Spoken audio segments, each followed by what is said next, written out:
भक्तवत्सल भगवान की। नमः शिवाय ओम नमः शिवाय। हरि हरि भोले नमः शिवाय। नमः शिवाय ओम नमः शिवाय। हरि हरि भोले नमः शिवाय। नमः शिवाय ओम नमः शिवाय। हरि हरि बोले नमः शिवाय। नमः शिवाय ओम नमः शिवाय। हरि हरि बोले नमः शिवाय। ओम नमः शिवाय ओम नमः शिवाय। हरि हरि बोले नमः शिवाय। ओम नमः शिवाय ओम नमः शिवाय। हरि हरि बोले नमः शिवाय। नमः शिवाय ओम नमः शिवाय। हरि हरि बोले नमः शिवाय। नमः शिवाय ओम नमः शिवाय। हरि हरि बोले नमः शिवाय। ओम नमः शिवाय ओम नमः शिवाय। हरि हरि बोले नमः शिवाय। नमः शिवाय ओम नमः शिवाय। हरि हरि बोले नमः शिवाय। गंगाधराय शिव गंगाधराय। हरि हरि बोले नमः शिवाय। गंगाधराय शिव गंगाधराय हरि हरि बोले नमः शिवाय। ओम नमः शिवाय ओम जय हो। नमः शिवाय। हरि हरि बोले नमः शिवाय। नमः शिवाय ओम नमः शिवाय। हरि हरि बोले नमः शिवाय। हरि ओम। स्वस्ति श्री गणेशाय नमः। श्री सरस्वत्यै नमः। श्री गुरुभ्यो नमः। श्री रामचंद्राय नमः। श्री हनुमते नमः। श्री सविता सूर्यनारायणाय नमः। भक्ति भक्त भगवंत गुरु चतुर्नाम बपुए। इनके पद वंदन किए नाशत विघ्न अनेक। मनोजवं मारुततुल्यवेगं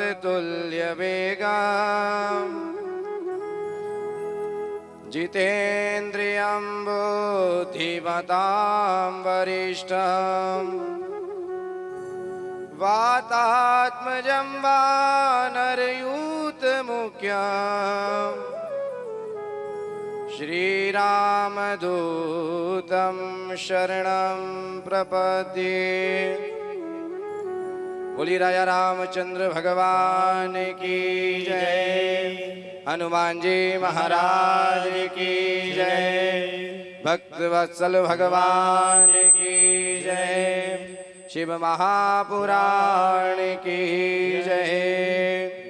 कृष्णाय वासुदेवाय हरये परमात्मने प्रणता क्लेशनाशाय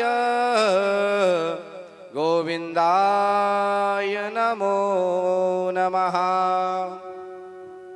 परम मंगलमय परात्पर अखिलेश्वर अकारण करुणावरणालय भक्तवांछा कल्पतरु तड़द्दित विनिंदित पीतांबरधारी भगवान श्री कृष्ण के चरणों में प्रणाम करते हुए और अनंत बलवंत संत हनुमंत लाल जी महाराज के श्री चरणों में प्रणाम करते हुए व्यासपीठ पर विराजमान पूज्य व्यास जी महाराज के श्री चरणों में प्रणाम करते हुए भक्ति शक्ति माताएं एवं सभी भक्तों के हृदय में बाल मुकुंद भगवान कृष्ण की जटा को प्रणाम करते हुए सिय राम मैं सब जग जाने करहूं प्रणाम जोरी जुग पाने।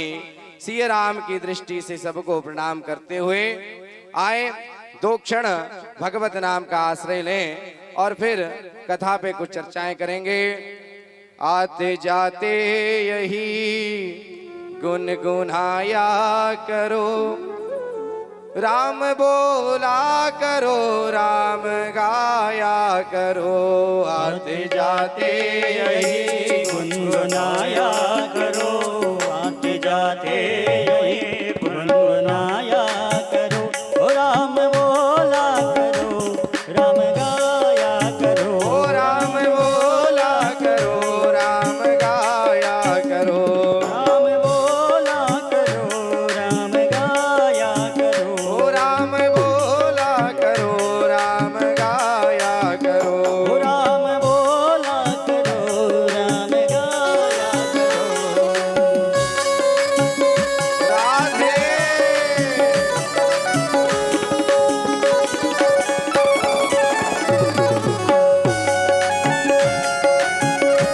हरि बोल।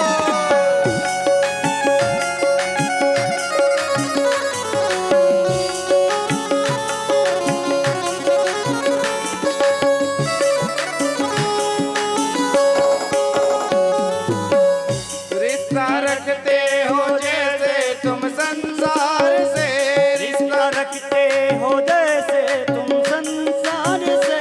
मोह बंधन बंधा है जैसे परिवार से। मोह बंधन बना है जैसे परिवार से। थोड़ा इनसे भी रिश्ता निभाया करो, थोड़ा इनसे भी रिश्ता निभाया करो। ओ राम बोला करो, राम गाया करो। राम बोला करो, राम गाया करो। जय हो।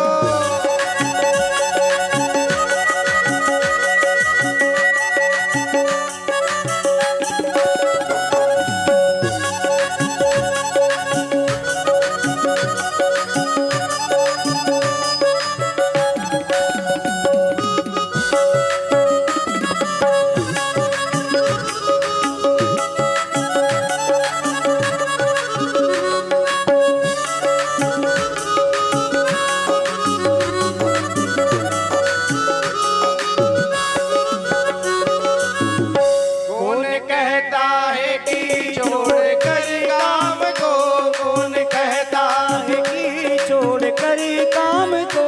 अच्छा हो यात्रा को तुम श्री राम को। अच्छा हो याद रखो तुम श्री राम को। सुख दुख में न उनको भुलाया करो, सुख दुख में न उनको भुलाया करो। ओ राम बोला करो, राम गाया करो। ओ राम बोला करो, राम गाया करो। जय हो।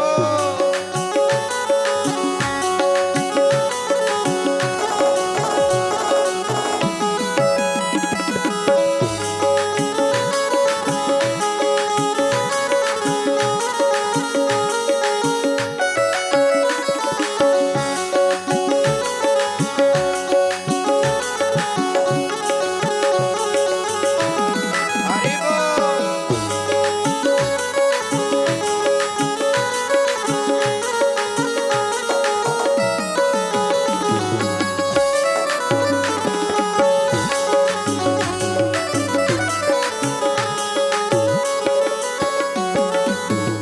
जिंदगी है यूं ही निकल जाएगी, जिंदगी है ये यूं ही निकल जाएगी। शान शौकत की दुनिया उजड़ जाएगी। शान शौकती की दुनिया उजड़ जाएगी। अपने मन से उनको भुलाया करो, अपने मन से उनको बुलाया करो। ओ राम बोला करो, राम गाया करो।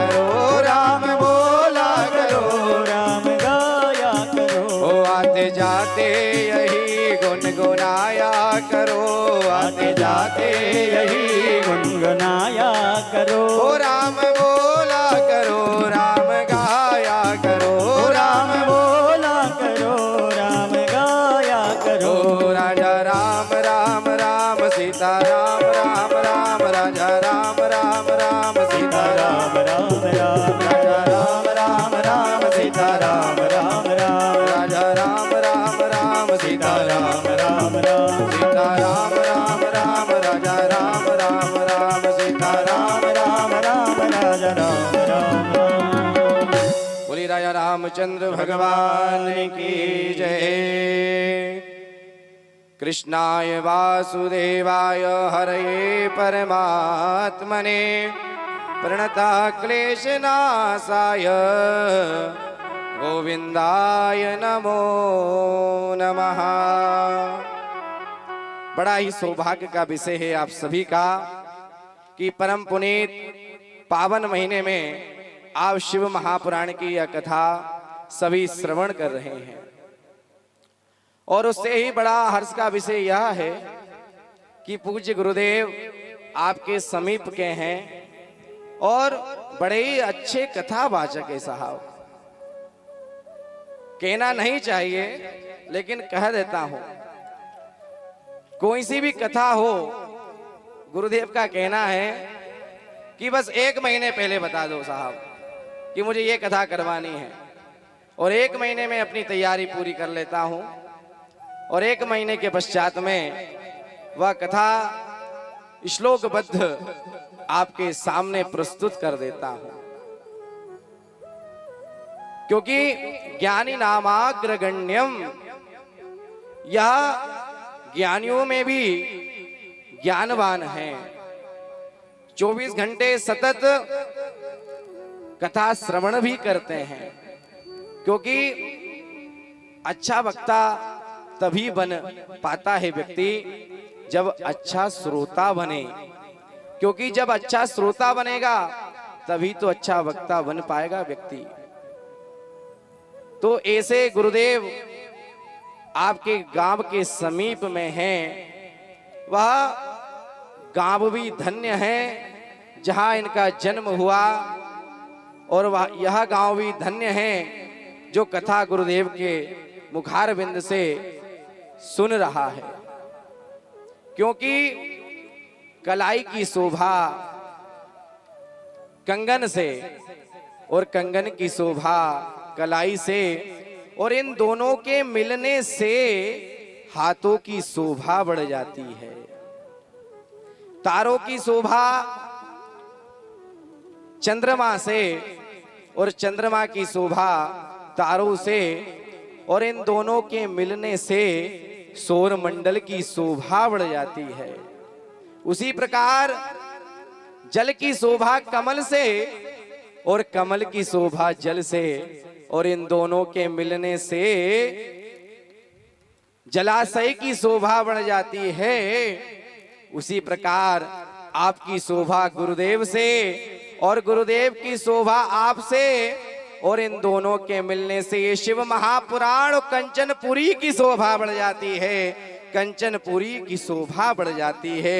ऐसे पूज्य गुरुदेव जो आपके गांव के समीप है, बड़ी ही सुंदर कथा श्रवण करवाते हैं, तो आनंद का विषय है।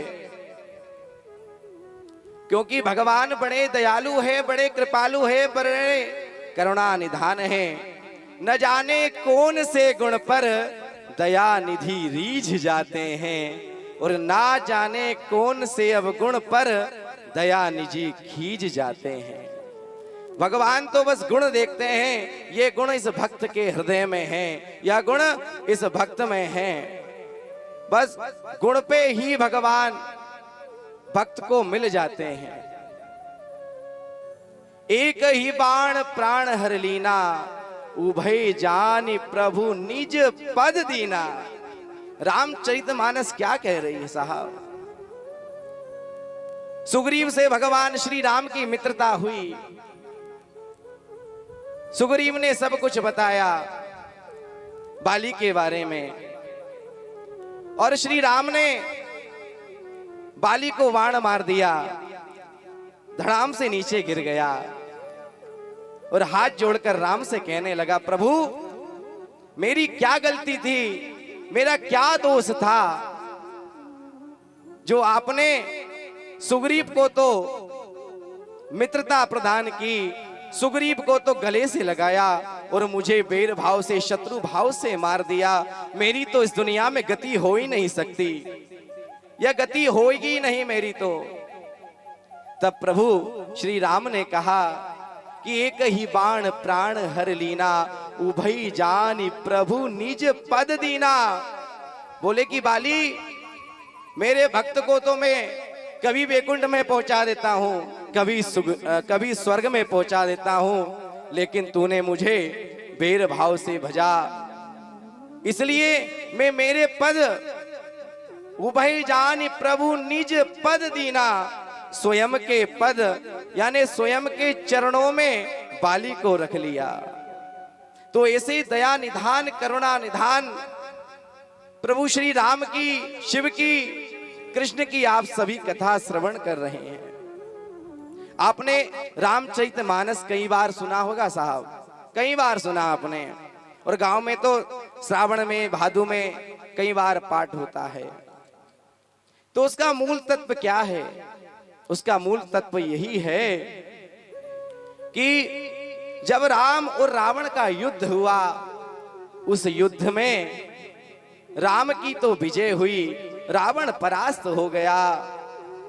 विभीषण के मार्गदर्शन से श्री राम ने रावण की नाभि में जो अमृत था उसका भेदन कर दिया, रावण धड़ाम से नीचे गिर गया। तब श्री राम ने लक्ष्मण से कहा कि लक्ष्मण जाओ, जाकर के रावण ब्राह्मण हैं, इनसे कुछ उपदेश लो। लक्ष्मण गए, सिर के पास चले गए, रावण बोला तक नहीं। श्री राम और लक्ष्मण दोनों चरणों के में खड़े हुए हैं। ध्यान से सुनना। तब रावण ने हाथ जोड़ करके रावण से कहा, और रावण ने भी हाथ जोड़ करके श्री राम से कहा कि प्रभु, मैं हर चीज में आपसे श्रेष्ठ हूं। मेरी हार का मूल कारण क्या रहा? मैं धन में भी तुमसे श्रेष्ठ हूं। अरे आपकी अयोध्या में तो एक मकान सोने का होगा, यहां तो पूरा भवन ही स्वर्ण जड़ित लंका ही सोने की है। इतना अपार वैभव है, और ज्ञान में भी मैं आपसे बड़ा हूं, और मैं ब्राह्मण हूं, वर्ण में भी आपसे श्रेष्ठ हूं, बल में भी आपसे श्रेष्ठ हूं, बुद्धि में भी आपसे श्रेष्ठ हूं, और सैनिक इतने थे, सैनिकों में भी मैं आपसे अधिक श्रेष्ठ हूं। लेकिन हर चीज की श्रेष्ठता थी, तब भी मेरी हार हुई। इसका मूल कारण क्या है? तब श्री राम कहते हैं कि रावण, तुम्हारे पास बल भी अधिक है, बुद्धि भी अधिक है, सैनिक भी अधिक था, वैभव भी अधिक है, वर्ण भी ब्राह्मण है, लेकिन विपत्ति के समय मेरा भाई मेरे साथ था, और विपत्ति के समय तेरा भाई तेरे साथ नहीं था, इसलिए मेरी तो जीत हुई और रावण तू परास्त हुआ। तो जो भाई विपत्ति के में साथ में खड़ा है, वही भाई अपना सगा और सच्चा भाई है। क्योंकि मित्र भी किस्मत से मिलते हैं, मित्र भी भाग्य से मिलते हैं, भाई भी भाग्य से मिलते हैं, पुत्र भी भाग्य से मिलते हैं, और पत्नी भी भाग्य से ही मिलती है। पुत्र भी 4 प्रकार के बताएं शास्त्र में। पहला पुत्र होता है लेनदार। साहब, इस जन्म में इससे लिया, उससे लिया, इससे लूट लिया, उससे लूट लिया, और मन को तृप्ति हो गई।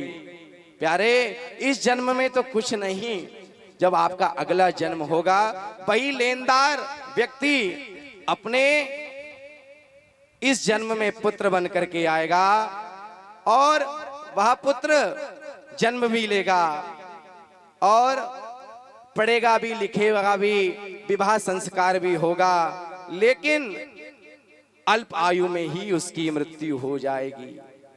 तो यह एक होता है लेनदार पुत्र। दूसरा होता है उदासीन पुत्र।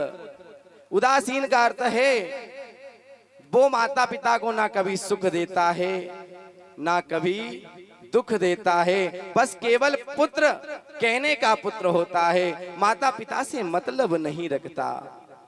तीसरा पुत्र होता है शत्रु पुत्र।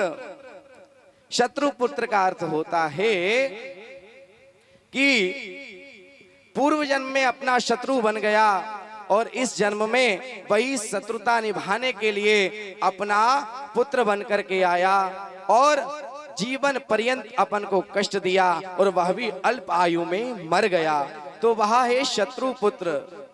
चौथा पुत्र होता है सेवक पुत्र। जो जिस व्यक्ति ने पूर्व जन्म में गुरु की सेवा करी, शिव महापुराण की सेवा करी, मंदिर में भगवान की सेवा करी और वह सेवा का ही पुण्य फल मिला, तो उसको एक श्रवण कुमार जैसा पुत्र मिला जो 12 महीने 8 याम 24 घंटे अपने माता पिता की सेवा करता है, वही सर्वोच्च पुत्र है। और किसी तीर्थ में जाने की आवश्यकता नहीं है। जिसने अपने माता पिता को प्रातः काल के समय यदि प्रणाम कर लिया तो संसार में 33 कोटि देवी देवताओं को प्रणाम हो जाता है, क्योंकि श्री राम प्रातः काल उठ के रघुनाथा मात पिता गुरु नाभई माथा। श्री राम जी जब उठते थे प्रातः काल के समय अपने माता को, पिता को, गुरु को प्रणाम करते थे और प्रणाम करने से 4 चीज मिलती है साहब, एक भी नहीं 4 मिलती है। 4 चीज की बढ़ोतरी होती है।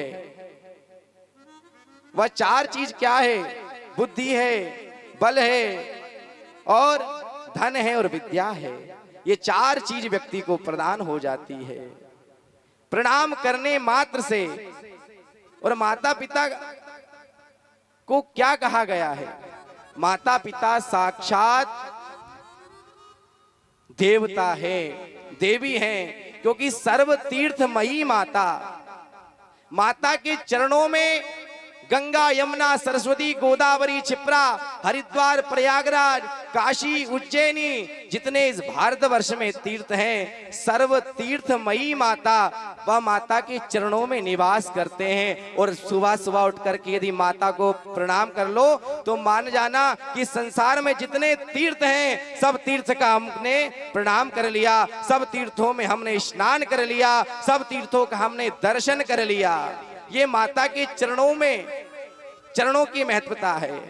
और सर्व देवोमयी पिता, यदि पिता के चरणों में पिता का दर्शन भी कर लिया तो सारे 33 कोटि देवी देवताओं को दर्शन करने का पुण्य फल प्राप्त हो जाता है। आजकल उल्टा हो रहा है, मंदिर तो जा रहे हैं लेकिन माता पिता को प्रणाम कोई नहीं कर रहा है।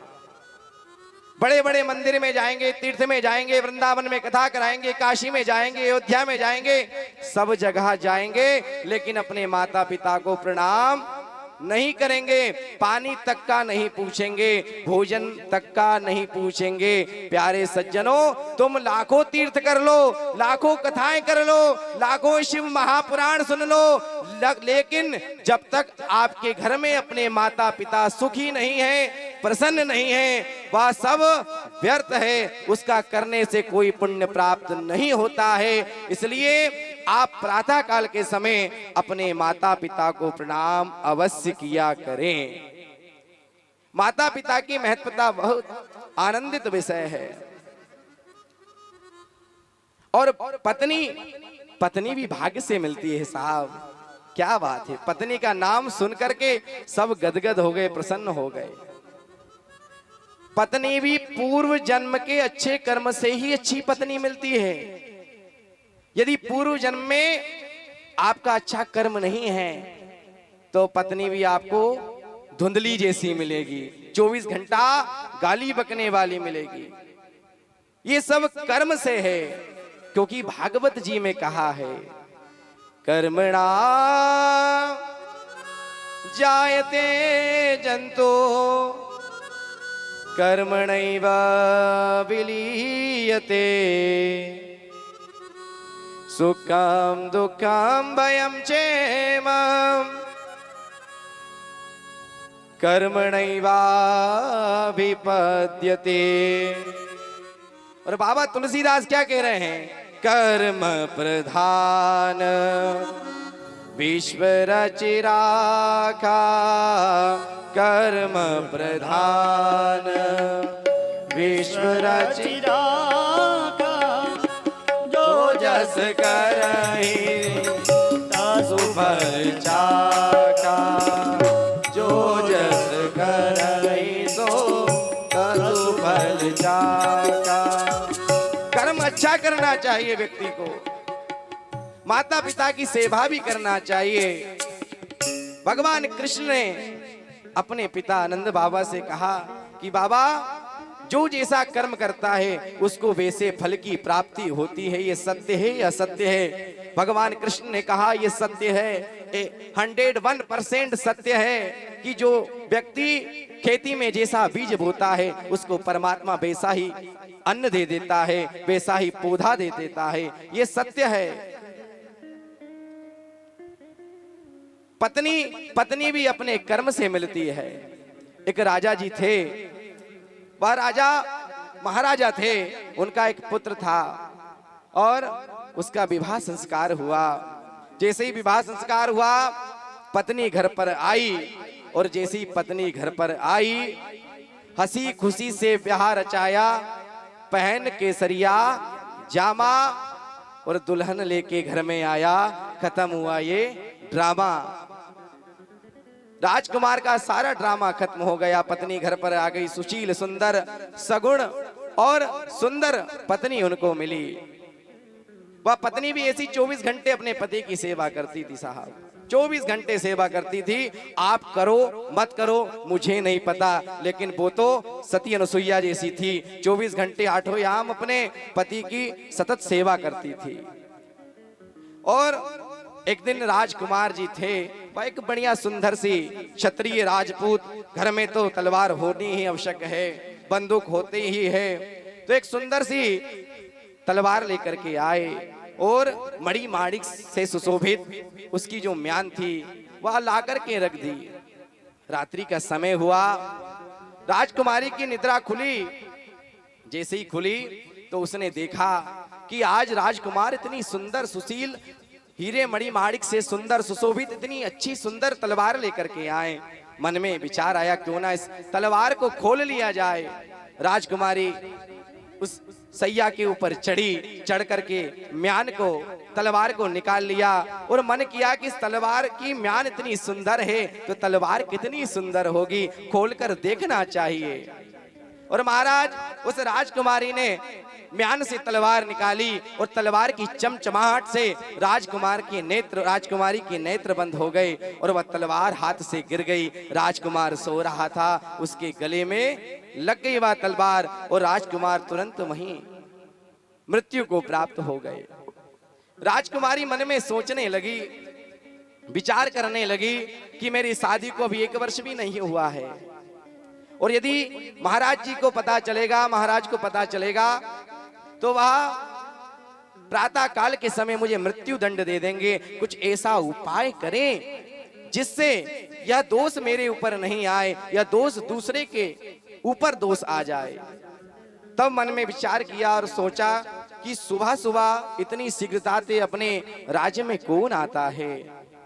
मन में विचार किया, सोचा, तब ज्ञान हुआ कि अपने राज्य में सबसे पहले एक ब्राह्मण देवता जो भगवान कृष्ण की आराधना करने के लिए घोर 4 बजे मंदिर में आते हैं, क्यों ना और तुलसी तोड़ने के लिए अपने बगीचे में आएंगे तो इस लाश को वहीं तुलसी के क्यारे में पटक देंगे और जैसे ही ब्राह्मण देवता आएंगे तो उनके ऊपर सारा आरोप लगा देंगे। राजकुमारी ने मन में प्रतिज्ञा की और उस लाश को तुलसी के क्यारे में पटक दिया, तुलसी के क्यारे के समीप पटक दिया। तो ब्राह्मण देवता सीताराम सीताराम करते हुए तुलसी के पौधे के बिरवे को तोड़ने के लिए जैसे ही अपना पैर आगे बढ़ाया तो ब्राह्मण का जो सीधा पैर था वह पैर राजकुमार के हृदय पे लग गया। नीचे देखा तो ब्राह्मण देवता जोर जोर से चिल्लाने लगे, बिलखने लगे, ये राजकुमार मर गया, राजकुमार मर गया। और उधर से राजकुमारी आई और राजकुमारी ने जोर जोर से चिल्लाना प्रारंभ कर दिया कि मेरे पति को पंडित जी ने मार दिया, गुरुजी ने मार दिया। ब्राह्मण देवता हाथ जोड़कर कहने लगे, मेरा कौन सा अपराध है? मैंने जीवन में ऐसा कोई पाप नहीं किया जो इतना बड़ा हत्या का आरोप इस शरीर पर, इस देह पर लग रहा है। प्रातः काल हुआ, राजसभा लगी और राजसभा में राजा तो जानता था कि मेरे नगर का ब्राह्मण है, मेरे राज्य का ब्राह्मण है, यह एक चींटी को मारने में 100 बार सोचता है, तो क्या राजकुमार को मार देगा? ये देह हत्या कभी जीवन में नहीं कर सकता। लेकिन महाराज, इस समय, इस संसार में, इस कलयुग में बस यह रह गया है कि झूठ के साथ तो लाखों लोग खड़े हो जाएंगे, लेकिन सत्य के साथ कोई खड़ा नहीं होता है। सत्य परेशान होता है, लेकिन सत्य पराजित कभी जीवन में नहीं होता है। इसी प्रकार वह ब्राह्मण देवता जोर जोर से बोलने लगे कि मैंने राजकुमार को नहीं मारा, लेकिन तंत्री मंत्री संतरी सबने यह कह दिया, हमारे नेत्रों के सामने ब्राह्मण देवता ने राजकुमार को मार दिया। और तत्क्षण राजा ने कह दिया कि जो ब्राह्मण ने मेरे पुत्र को जिस हाथ से मारा था, ब्राह्मण का वही हाथ काट दिया जाए। राजसभा में जैसे ही ब्राह्मण देवता का हाथ कटा, ब्राह्मण देवता बिलबिलाने लगे, रोने लगे और कहने लगे, हे परमात्मा, इस देह से, इस आत्मा से मुझसे कौन सा अपराध हो गया जिससे इतना बड़ा आरोप मेरे शरीर के ऊपर लग रहा है? और इस जन्म में तो मैंने कोई ऐसा पाप नहीं किया। मैं स्वयं ब्राह्मण हूँ, 4 वेद, 6 शास्त्र, 18 पुराण, 6 उपनिषद को जानने वाला हूँ, ज्योतिष को जानने वाला हूँ। इस जीवन में मैंने ऐसा कोई अपराध, कोई पाप नहीं किया जिससे मुझे इतना बड़ा दंड मिले, या पूर्व जन्म में ही कोई ऐसा पाप किया जिससे इतना बड़ा दंड मुझे मिल रहा है। और पूर्व जन्म की बात तो मेरे गुरुदेव ही मुझे बता सकते हैं। वह ब्राह्मण देवता अपने गुरुदेव के चरणों में गया और कहा, गुरुदेव, मैंने इस जन्म में ऐसा कोई अपराध नहीं किया, लेकिन इस जन्म की तो मैं बता सकता हूँ। पूर्व जन्म का आप बता दें कि ऐसा कौन सा पाप, कौन सा अपराध मुझसे हो गया जो इतना बड़ा, इतनी बड़ी बलिदान की जो पाप है वह मेरे ऊपर लग रहा है। तब ब्राह्मण देवता ने कहा, इस जन्म का तो मैं भी बता सकता हूँ, लेकिन पूर्व जन्म का मैं भी नहीं बता सकता। बेटा, यदि तुझे पूर्व जन्म का जानना है तो मेरे गुरु और तेरे दादा गुरु काशी में मणिकर्णिका के घाट पर रहते हैं, हम दोनों को वहीं चलना चाहिए। दोनों गुरु और शिष्य अपने दादा गुरु के काशी में मणिकर्णिका के घाट पर प्रातः काल के समय पहुंच गए। और गुरुदेव तो काशी में गंगा जी में संध्या उपासना करने के लिए गए थे, और उनकी जो गुरु माता थी वह मकान पर थी, वह भवन में थी, वह कुटिया में थी। जैसे ही शिष्यों ने गेट को खटखटाया, गुरु माता निकली। बड़े ध्यान से सुनना, जैसे ही गुरु माता निकली तो हाथ जोड़ करके दोनों ने प्रणाम किया और कहा कि गुरुदेव कहाँ गए? तब जो गुरुदेव की पत्नी थी वो धुंधली जैसी थी, बहुत कुटिल थी, गुरुदेव को गाली बकने वाली थी और सीधे डायरेक्ट यही कहा कि तू भी ठगिया, तेरा गुरु भी ठगिया, तू भी पापी, तेरा गुरु भी पापी। यहीं के काशी मणिकर्णिका के घाट में किसी को ठग रहे होंगे, किसी से पाप करवा रहे होंगे। अनेक अपसभ्य बात उन्होंने अपने शिष्य से कहा। दोनों शिष्य का माथा टकरा गया। कहा, यहाँ तो मैं मेरा भाग्य जानने के लिए आया था, यहाँ तो गुरुजी का भाग्य भी गड़बड़ है।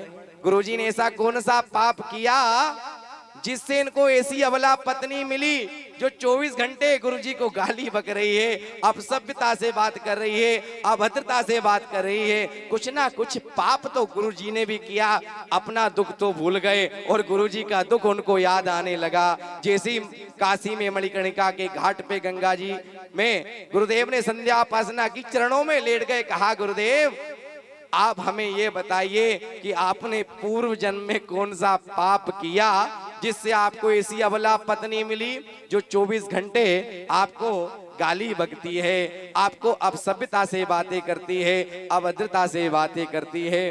पूज्य गुरुदेव हंस दिए और कहा कि मैया, अरे शिष्य, आज तक जीवन में ने सबका भविष्य बताया, पूर्व जन्म का भी बताया, लेकिन पहली बार कोई ऐसा मिला जो मुझे मेरा ही भाग्य पूछ रहा है। और यदि तूने ये भाग्य मेरा पूछा है तो मैं तुझे अवश्य बताऊंगा कि ये पूर्व जन्म में मेरी पत्नी कौन थी और मैं कौन था। कहा कि बेटा मैं पूर्व जन्म में कौवा था। गुरुदेव स्वयं कह रहे हैं कि मैं पूर्व जन्म में कौवा था और जो मेरी पत्नी थी ना, ये गधी थी। और हम काशी के मणिकर्णिका के घाट पर हम दोनों यहीं रहते थे। और जब ये गधी कुमार के पास काम करती थी, बोझा ढोती थी, लेकिन जब गधी का अंत समय आया तो कुमार ने डंडा मार करके उस गधी को भगा दिया। और वृद्ध अवस्था में कोई ना कोई बीमारी व्यक्ति को घेर ही लेती है। जैसी बीमारी को घेरा, उसकी पीठ पर एक फोड़ा हो गया और उस फोड़े में अनेक जीव रहने लगे। इल्लियां पड़ गई, सड़ गया। और मैं कौवा मांस खाने वाला, मेरे आदत के अनुसार मैं उसकी पीठ पर बैठता और कौवा चोंच से उस गधी के खून को खाता, उसके मांस को खाता। गधी उचकती, उसको मजा आता था। कई दिन बीत गए, लेकिन वह गधी का फोड़ा पुंसा मैंने ठीक नहीं होने दिया। और एक दिन ऐसा आया कि गंगा जी की बहती धार में वह गधी पानी पी रही थी। मैं आदत के अनुसार उसकी पीठ पर बैठा और उस मांस को लोचने लगा। गधी तड़पड़ाने लगी और जोर से जैसे ही उचकी तो गंगा जी की धार में वह बह गई। और उसकी पीठ पर मैं था तो मैं भी बह गया। बेटा मैंने पूर्व जन्म में इसी चोंच से उस गधी के मांस को लोचा था, तो यही गधी इस जन्म में मेरी पत्नी बनी और अपने मुंह से, अपने चोंच से मुझे 24 घंटे खतोरती है, 24 घंटे गाली बकती है, 24 घंटे अभद्रता से बात करती है। तो माताओं, यदि आपको कोई ऐसा पति मिल जाए जो 24 घंटे आपको गाली बके, मारे, ठोके, तो बस यही समझना हमारा भी पूर्व जन्म का कहीं ना कहीं गधी और कौवा का खेल है। इसमें कोई संशय वाली बात नहीं है। और भैया लोग, आपको भी यदि कोई ऐसी पत्नी मिल जाए जो 24 घंटे आपको रोटी ना दे, मारे, ठोके और गलत बात कहे, अभद्रता से गाली बके, तो बस यही समझना पूर्व जन्म में कहीं ना कहीं हमारा भी गधी और कौवे का ही खेल है। इसमें कोई संशय वाली बात नहीं है। तब शिष्य ने कहा, प्रभु अब आपने तो आपका भाग्य बता दिया, लेकिन मेरा भाग्य भी तो बताएं। मैंने ऐसा कौन सा पाप किया जिससे मेरा हाथ कटा। तब गुरुदेव ने कहा, बेटा तुम पूर्व जन्म में ब्राह्मण थे, नियम के पक्के थे और तुम एक कुटिया में भगवान की तपस्या कर रहे थे। तुमने जीवन में एक ऐसा नियम धारण कर रखा था कि मैं जीवन में कभी किसी से झूठ नहीं बोलूंगा। और मैंने सुना है कि कंचनपुरी नगर में कोई झूठ नहीं बोलता साहब। कौन कौन झूठ बोलते, थोड़ा हाथ तो उठा के बता दो हमें। सच बोलना, भगवान के कथा के पांडाल में बैठे हो, कौन कौन झूठ बोलते हैं? हंसने से काम नहीं चलेगा, बताना पड़ेगा। हाथ उठा के बोलो कि हम झूठ बोलते हैं, या फिर ऐसा बोलो कि हम कभी जीवन में झूठ ही नहीं बोलते हैं। एक हाथ तो हाथ उठाओ।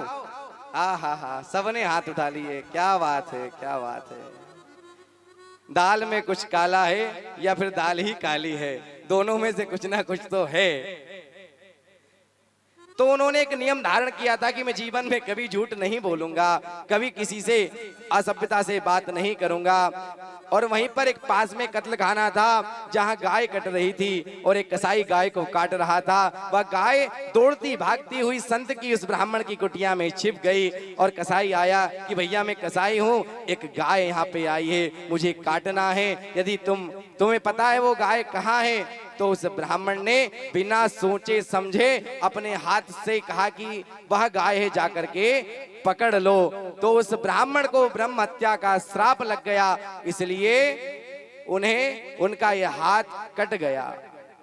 और शास्त्र कहता है भागवत जी में 8वें स्कंद के 19वें अध्याय के 43वें श्लोक में लिखा है, स्त्रीषु धर्म विवाहे च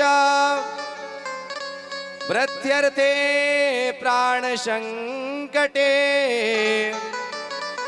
गो ब्रह्मणार्थे हिंसायां नानृतम स्याजुगुप्सितम्। भागवत जी कहती है कि स्त्री सुधर्म विवाहे च, यदि किसी स्त्री का विवाह नहीं हो रहा है और आपके तनिक मात्र झूठ बोलने से दो व्यक्ति का मिलन हो रहा है तो वह झूठ झूठ नहीं, वह सत्य कहलाता है। और विवाहे च प्रत्यर्थे प्राण संकटे, यदि किसी ब्राह्मण की गो की और संत की ब्राह्मण की यदि हत्या हो रही हो और आपके तनिक मात्र झूठ बोलने से वह ब्राह्मण की हत्या यदि रुक जाती है तो वह झूठ झूठ नहीं सत्य कहलाता है। और किसी अबला स्त्री की इज्जत लुट रही हो और आपके तनिक झूठ बोलने से उसकी इज्जत बचती है तो वह झूठ झूठ नहीं, वह सत्य कहलाता है। स्त्री सुधर्म विवाहे च प्रत्यर्थे प्राण संकटे गो ब्रह्मणार्थे हिंसायाम नानृतम स्याजुगुप्सितम्। तब ब्राह्मण देवता ने कहा ठीक है मेरा हाथ कट गया, लेकिन इस कथा का सारांश यह है कि यह राजकुमारी कौन है जिसने राजकुमार का गला काट दिया। प्यारे भाइयों सज्जनों, ये राजकुमारी पूर्व जन्म की गाय है और ये राजकुमार पूर्व जन्म का कसाई है। पूर्व जन्म ने कसाई ने गाय को काट दिया तो वह गाय राजकुमारी बन करके आई और उस कसाई राजकुमार कसाई को यहाँ पर काट दिया। इसलिए कर्म प्रधान विश्व रचिराका, कर्म प्रधान विश्व रचिराका, जो जस करहि जो जस करहि तसु फल चाका, कर्म प्रधान।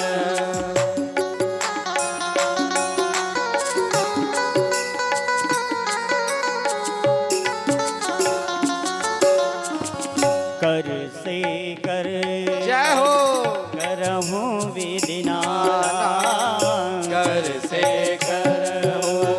करहूं विधिना,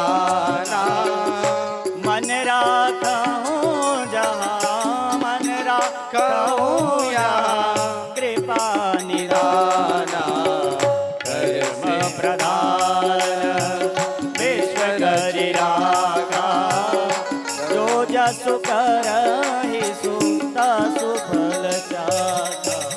इसलिए अच्छा कर्म करें, क्योंकि पत्नी द्वार तक, ध्यान देना, पत्नी द्वार तक, समाज शमशान तक और बेटा अग्निदान तक और कर्म भगवान तक जाता है, कर्म भगवान तक जाता है। इसलिए व्यक्ति को अच्छे कर्म करना चाहिए। कर्म करो इतना पत छूटे ना और इतनी भरो हवा गुब्बारा फूटे ना, तो कर्म भी व्यक्ति को अच्छा ही करना चाहिए।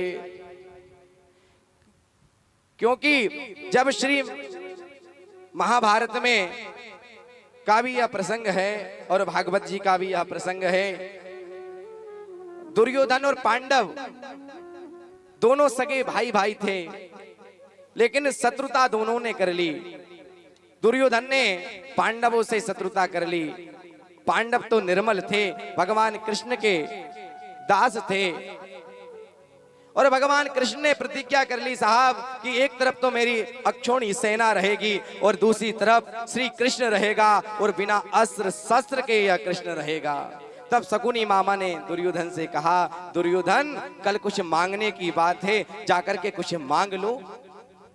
और महाराज आज दुर्योधन प्रातः काल के समय कृष्ण के शिविर में गए। भगवान कृष्ण आराम कर रहे थे। दासों ने रोका कि भगवान प्रभु अभी आराम कर रहे हैं, लेकिन दुर्योधन तो अभिमानी था, किसी की बात नहीं मानी और जाकर के भगवान कृष्ण के सिर के ऊपर बैठ गए, सिर के पास में बैठ गया। जैसे अर्जुन आए, द्वारपालों ने कहा कि प्रभु आराम कर रहे हैं, कुछ क्षण तो रुके, और बाद में उनके शिविर में जाकर के चरणों में बैठ गए और उनकी चरण सेवा करने लगे। जैसी श्री कृष्ण ने सबसे पहले अर्जुन पर दृष्टि गई, कहा अर्जुन तुम्हारा आगमन क्यों हुआ है, किस लिए हुआ है?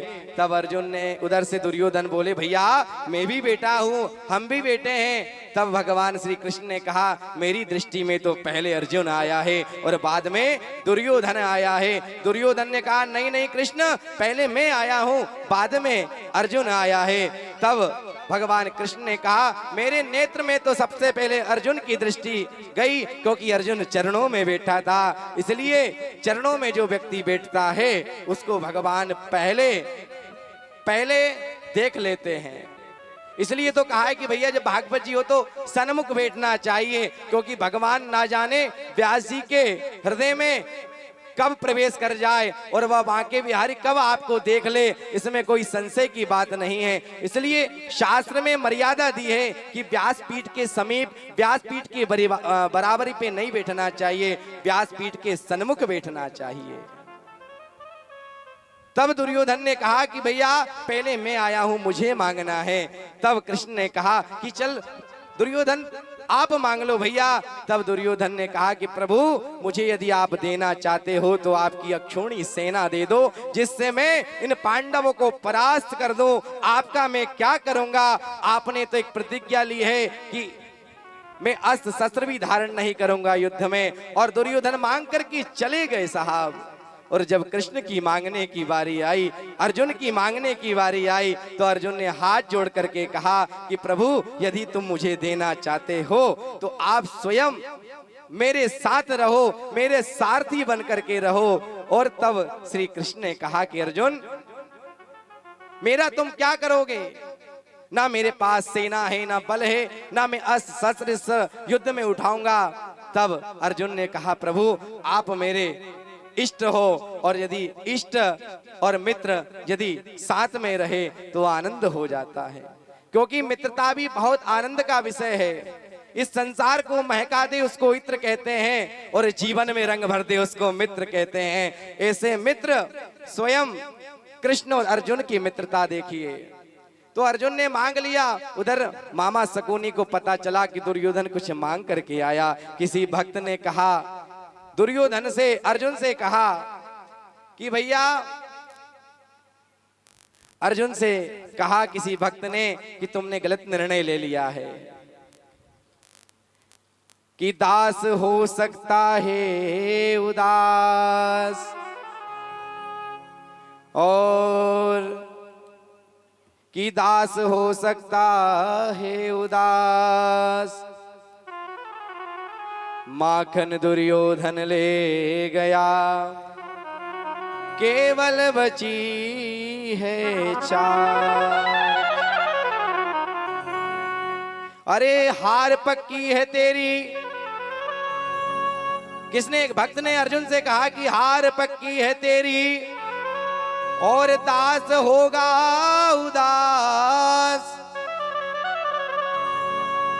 और माखन माखन दुर्योधन ले गया और केवल बची है छाछ।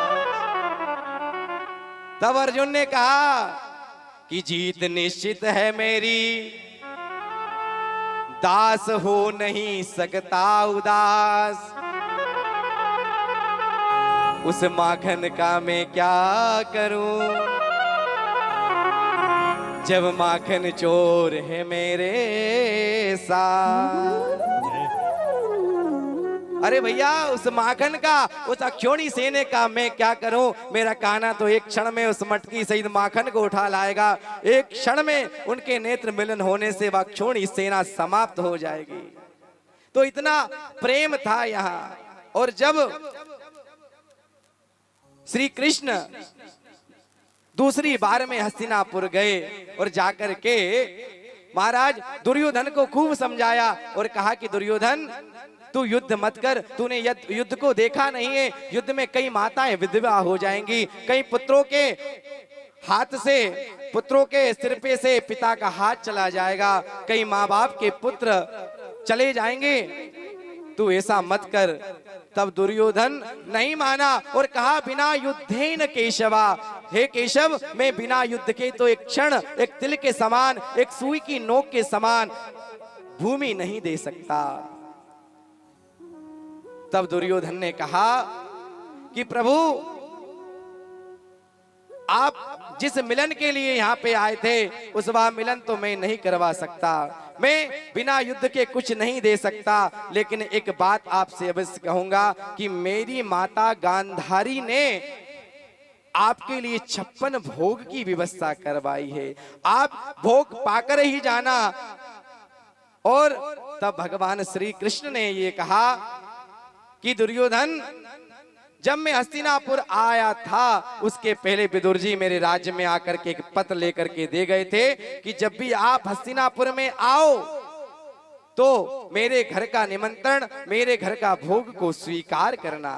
आहा, जैसी भोग की बात कही। और दुर्योधन, भोजन दो ही परिस्थिति में होते हैं। पहली परिस्थिति यह होती कि सामने वाले को जोर की, तीव्र की भूख लगी हो और सामने भोजन हो तो वह व्यक्ति भोजन कर लेता है। और दूसरा, यदि सामने वाले व्यक्ति को भूख नहीं हो लेकिन खिलाने वाले के हृदय में इतनी प्रसन्नता हो, इतनी प्यास हो, इतनी तीव्रता हो और वह भाव से यदि भोजन कराए तो पेट भरा व्यक्ति भी भोजन कर लेता है। यहाँ पे दोनों बात नहीं दिख रही, ना मेरे को भूख है और ना तुम्हारे खिलाने वाले के हृदय में भाव है, तो यह भोजन मैं नहीं कर सकता और ये भोजन तो मैं विदुर जी के घर पर ही करूंगा। और महाराज, पूरी हस्तिनापुर में पता चल गया कि विदुर जी के यहाँ भगवान श्री कृष्ण जा रहे हैं। और मानो विदुर जी इतने ओतावले हो गए, ये कृष्ण तो स्टार्टिंग से ही बचपन से छलिया है, क्या पता ना जाने किस गुण पर रीझ जाता है और मेरे ना जाने कौन से गुण पे भगवान श्री कृष्ण रीझ गए जो आज मेरे घर पर भोजन का निमंत्रण अपने आप स्वयं निमंत्रण भी कर लिया और स्वयं भोजन पाने के लिए हस्तिनापुर भी आ गए और मुझे कुछ पता ही नहीं। और दौड़ते भागते हुए स्वयं विदुर जी, आज विदुर जी अपने मावा की दुकान पर, खोए की दुकान पर और उस प्रदेश में गए और जाकर के मावा के खोए के लड्डू खरीदने लगे। जेब में पैसे भी नहीं थे। और इधर भगवान श्री कृष्ण विदुरानी के घर पर पहुंच गए। जैसे ही विदुरानी के घर पहुंचे, विदुरानी स्नान कर रही थी। बड़ा प्यारा भाव है साहब। जैसे ही स्नान कर रही थी, भगवान श्री कृष्ण ने गेट को खटखटाया और कहा, मैया विदुरानी, ओ मैया विदुरानी। विदुरानी के कान में कृष्ण का बोल सुना।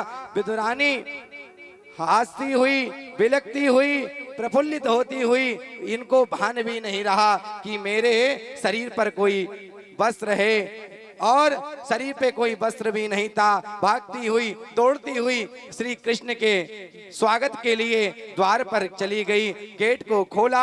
जैसे ही गेट को खोला, भगवान कृष्ण ने जैसे ही विदुरानी की ये दशा देखी, भगवान कृष्ण समझ गए ये माता तो मेरे दर्शन करके बहुत प्रसन्न हो गई, बहुत प्रफुल्लित हो गई। इनको तो पता भी नहीं है कि इनके शरीर के ऊपर वस्त्र है या नहीं वस्त्र है। भगवान श्री कृष्ण ने अपना पीताम्बर उठा करके विदुरानी को दे दिया। विदुरानी ढांक लिया और दोनों प्रेम पूर्वक, आज विदुरानी जी ने एक पटिया लिया कि कन्हैया को अपनी इतनी सी कुटिया में कहाँ बिठाऊं। विदुरानी एक पटिया लेकर के आई और कहा, कृष्ण यहाँ बैठो। बोले नहीं नहीं, ये जगह साफ नहीं है। अरे कृष्ण यहाँ बैठो। नहीं नहीं, ये जगह साफ नहीं है। अरे कृष्ण यहाँ बैठो। बोले नहीं नहीं, ये जगह साफ नहीं है। अरे कृष्ण यहाँ बैठो। बोले नहीं नहीं, ये जगह साफ नहीं है। और आज विदुरानी ने उस पटिये को उल्टा रख दिया और मेरा माधव उस उल्टे पटिये पर ही बैठ गया। प्रेम का भूखा हूं मैं और प्रेम ही एक सार है। प्रेम से जो भजता मुझको उसका बेड़ा पार है।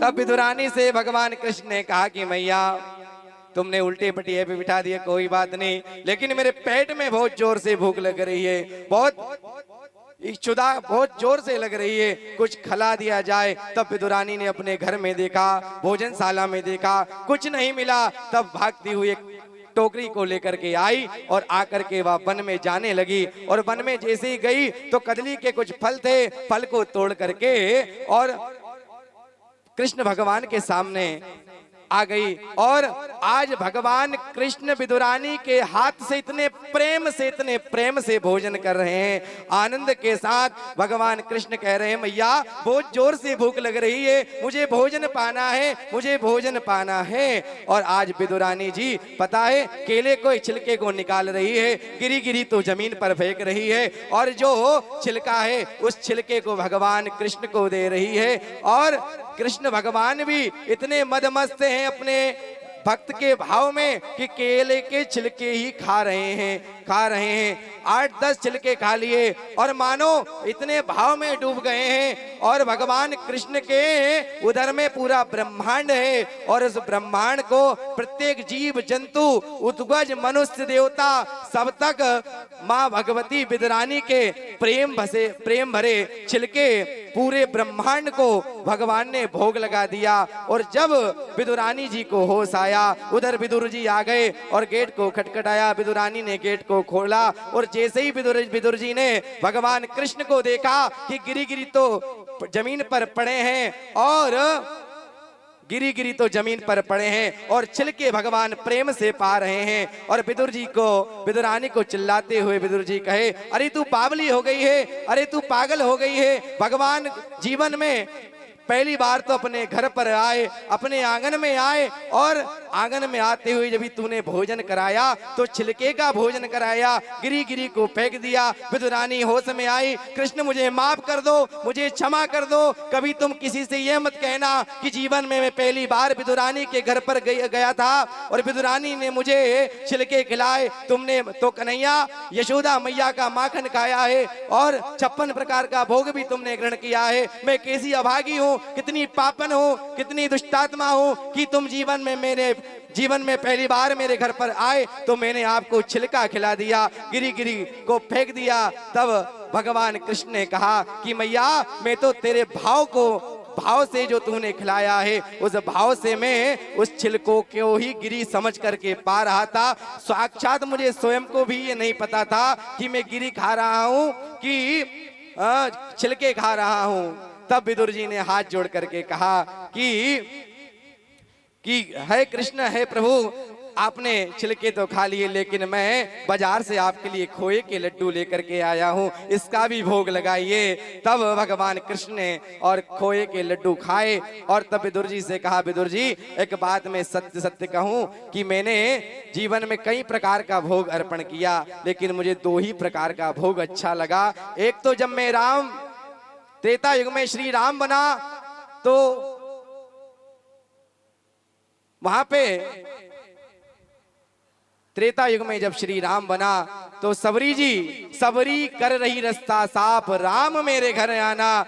और सबरी जी रास्ता साफ कर रही है और राम जी जब उनके घर पर आए तो उनने झूठे बेर खिलाए और बेल खा करके जो मुझे तृप्ति त्रेता युग में हुई थी। और आज द्वापर युग में विदुरानी के हाथ के जो छिलका का प्रसाद मैंने ग्रहण किया, वह जीवन में आज तक मैंने ऐसा भोग ना किसी का पाया था, ना पाया है, ना पाऊंगा। ये तीनों शब्द भगवान कृष्ण ने कहे। तो व्यक्ति के हृदय में यह भाव होना चाहिए, जो व्यक्ति जिस भाव से भगवान को भजता है, जपता है और जीवन में जितने भाव से जपता है वह व्यक्ति भगवान कृष्ण के समीप चला जाता है, भगवान कृष्ण के आनंदित हो जाता है। संसार में हर तरफ समस्या है, आगे धंधा पीछे धंधा, आगे धंधा पीछे धंधा, ऊपर धंधा नीचे धंधा। और इन धंधों के बीच में जिसने शिव महापुराण को सुन लिया वही महादेव का सबसे बड़ा बंदा, वही महादेव का सबसे बड़ा बंदा। इसलिए आप सभी ने बड़े ही प्रेम से ये आयोजन कराया। और हमारे चैन सिंह जी ने आज सुबह ही हमसे कहा, गुरुजी हम कथा तो करने के लिए बहुत पहले से इच्छुक थे लेकिन हमारा नाम तो चैन सिंह था लेकिन कुछ दिन से हम बेचैन थे। जैसे ही हम बेचैन थे हम गुरुजी के चरणों में गए तो गुरुजी ने कहा कि नाम तो चैन सिंह है लेकिन कुछ दिन से बेचैन हो रहे हैं। तो गुरुजी ने कहा भैया शिव महापुराण का आयोजन करवा लो, तुम बेचैन हो वापिस चैन सिंह बन जाओगे। तो चैन सिंह जी ने ऐसा आयोजन रखा, उनको भी बहुत बहुत आभार, बहुत बहुत धन्यवाद जो ऐसा सुंदर आयोजन कराया। और मैं एक बात सत्य कहूं, वृंदावन में पूज्य पुंडरीक गोस्वामी जी कहते हैं कि ऐसे आयोजन किसकी कृपा से होते हैं। कोई कहता महाराज धन की कृपा से होता है ऐसा आयोजन। धन बल से भी बड़ा होता है शरीर का बल, और शरीर के बल से भी बड़ा होता है बुद्धि का बल, और बुद्धि के बल से भी बड़ा होता है आत्मा का बल। लेकिन ऐसे आयोजन ना धन बल से संभव है, ना बल से संभव है, ना आत्मा के बल से संभव है। ऐसे आयोजन तो परमात्मा के बल से संभव है, परमात्मा के बल से संभव है। तो ऐसा सुंदर आयोजन आपके गांव में चल रहा है, और अपनी वाणी को विश्राम देते हुए, समय का ध्यान देते हुए, जय श्री कृष्णा, जय श्री राम, जय श्री महादेव। आते जाते